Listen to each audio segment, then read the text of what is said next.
The ferry cut through the blue waters of the Aegean, bringing Nikos to the port of Piraeus. The city unfolded before him, sun glinting on red-tiled rooftops and marble streets winding up towards the Acropolis.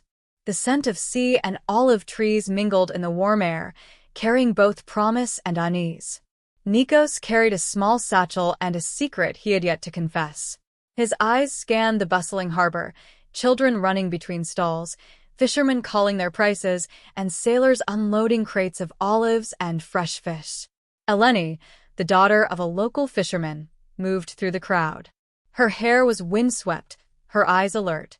She had been watching Nikos since his arrival, though she did not yet know why her curiosity drew her to him.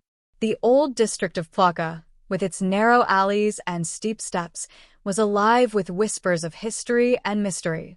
Every mural, every shuttered window, seemed to hold a secret. Nikos stepped into this labyrinth of stone, unaware that someone's gaze followed him from the shadows. High above, at the terrace of a cafe overlooking the harbor, Captain Stavros observed silently. A respected figure in Piraeus, he tapped his cane against the cobblestones, measuring Nikos's steps.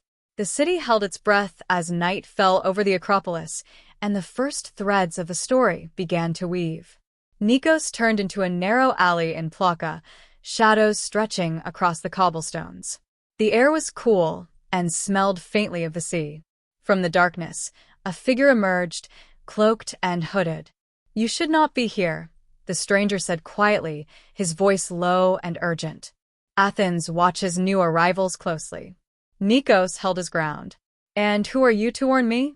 The figure did not answer. He slipped a folded paper into Nikos's hand. A strange symbol was drawn upon it, an intertwining serpent and cross. Before Nikos could speak, the stranger vanished into the shadows. The paper felt heavy in his pocket.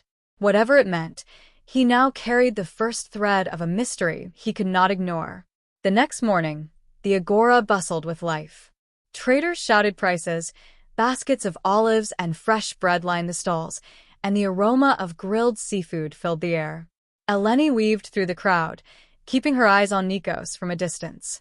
She had sensed that the newcomer was bound for trouble. Nikos approached an old bookseller, the symbol pressed tightly in his hand. The bookseller's hands shook as he saw it.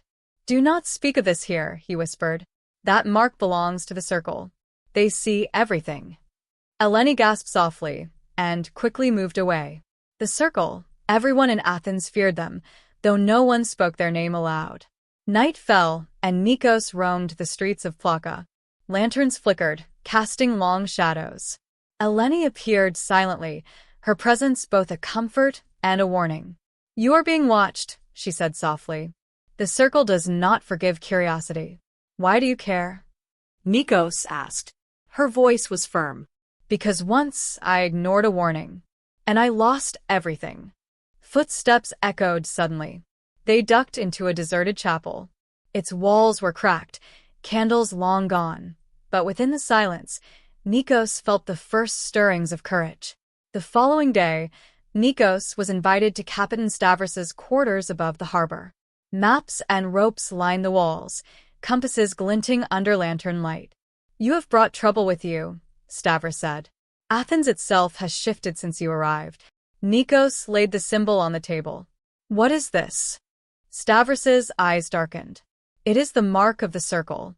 Smugglers, politicians, even priests, all answer to them. That mark is not a warning. It is an invitation." "To what?" Nikos asked. "To a game Athens does not forgive," Stavros replied. For days, Nikos felt eyes upon him. Through the steps near the Acropolis, along the busy streets of Monastiraki, he sensed the same shadow following him. Eleni warned him to leave Athens, but he could not.